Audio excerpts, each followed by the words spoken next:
Para guru hebat di seluruh Indonesia, siap nggak nih untuk sebuah tantangan? Hari ini kita bakal bongkar cara kita berpikir tentang cara siswa kita berpikir. Gimana? Siap? Selamat datang kembali dalam kelas online Deep Learning Anti Ribet bersama kelasdasyat.com. Kali ini kita akan membahas stimulasi berpikir kritis dan kreativitas. Oke, sebuah topik yang, ini bukan cuma penting ya, tapi bisa jadi penentu masa depan pendidikan kita loh. Yuk, kita langsung mulai aja. Kita mulai dari sebuah realitas dulu ya. Sebuah data yang mungkin bakal sedikit bikin kaget, tapi justru ini yang jadi titik awal perubahan kita bareng-bareng. Kenapa sih kita harus berubah? Dan kenapa harus sekarang juga? Coba deh lihat angka ini, kurang dari 1%. Artinya apa coba? Ini tuh persentase siswa kita di Indonesia yang bisa jawab soal-soal yang butuh, yaitu Higher Order Thinking Skills atau HOTS. Saya ulangi ya Bapak Ibu, kurang dari 1%. Ini bukan sekedar angka, ini tuh alarm yang bunyinya kencang banget buat kita semua. Dan masalahnya tuh nggak cuma di satu mata pelajaran aja loh. Coba kita lihat datanya bareng-bareng. Untuk membaca, cuma 0,8%. Sains, oke lah sedikit lebih baik 0,9%. Tapi lihat deh matematika, cuma 0,4%. Rendah banget kan? Jadi ini bukan masalah di satu titik aja. Ini tantangan buat kita semua secara sistemik. Terus, apa dong yang bisa kita lakuin? Nah, jawabannya itu dimulai dari sini. Dari cara kita memandang sesuatu. Yuk kita coba definisikan ulang. Apa sih sebetulnya kreativitas dan nalar kritis itu? Karena ini tuh jauh lebih dari sekedar pelajaran seni atau jago hafalan rumus. Coba deh, kita jujur sama diri sendiri sebentar. Selama ini mungkin kita, dan jujur saya juga kadang-kadang masih gitu, mikirnya kreativitas itu ya urusannya pelajaran seni, menggambar, pokoknya yang gitu-gitu aja kan. Pertanyaannya, apakah kita udah kasih ruang yang sama buat kreativitas di kelas matematika atau di kelas sejarah? Nah, ini dia nih kuncinya.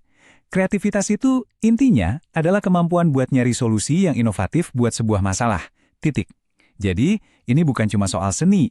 Ini soal gimana kita menciptakan sesuatu yang unik dan juga bermanfaat. Ini bukan soal bakat, tapi soal pola pikir. Dan yang paling penting, ini bisa dilatih. Nih, kita ambil contoh nyata di matematika ya. Bayangin, siswa itu nggak cuma hafal mati rumus persamaan linear, tapi mereka bisa pakai rumus itu secara kreatif buat hitung untung rugi bisnis misalnya. Atau buat nentuin kapan sih sebuah usaha bisa balik modal. Nah, itu dia kreativitas dalam aksi nyata. Mereka menerapkan ilmu buat mecahin masalah di dunia beneran. Oke, jadi gimana nih cara praktisnya di kelas? Tenang, ada satu alat yang super simple tapi dampaknya luar biasa. Kuncinya itu cuma satu, ada di pertanyaan yang kita ajukan. Yuk kita bahas soal kekuatan dari pertanyaan bagaimana jika? Sering banget kan kita itu kejebak sama pertanyaan-pertanyaan kayak sebutkan, apa, kapan? Ya pertanyaan yang cuma nguji ingatan aja. Nah, sekarang coba bayangin kita ganti persneling. Kita mulai tanya, bagaimana jika? Atau kenapa ya menurut kamu hal itu bisa terjadi? Atau coba dianalisis dampaknya kalau cuma perubahan kecil di pertanyaan, tapi ini bisa membuka dunia pemikiran yang benar-benar baru buat siswa. Nah, ini nih yang membawa kita ke peran kita yang paling krusial. Peran kita itu bukan lagi jadi satu-satunya sumber jawaban, bukan. Tapi jadi fasilitator rasa ingin tahu mereka. Ayo ngaku, kita semua pasti pernah dengar atau mungkin pernah ngomongin juga.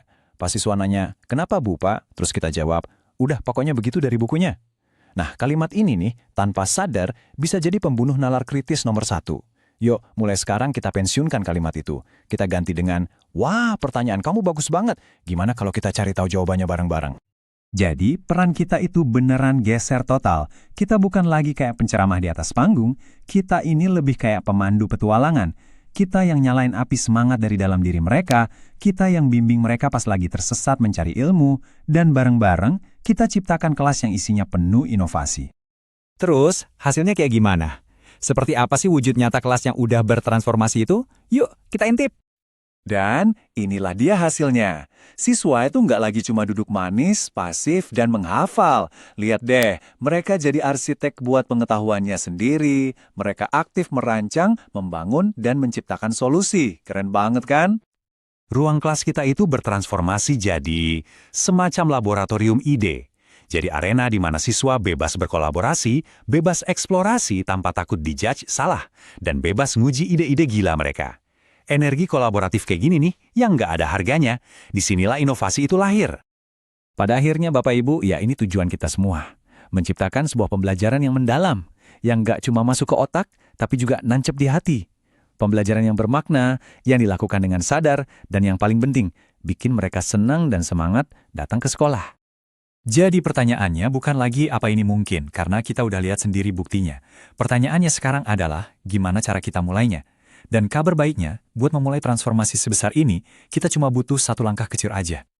Oke, saya mau tutup sesi kita kali ini dengan sebuah tantangan personal buat Anda. Coba pikirkan satu aja pertanyaan.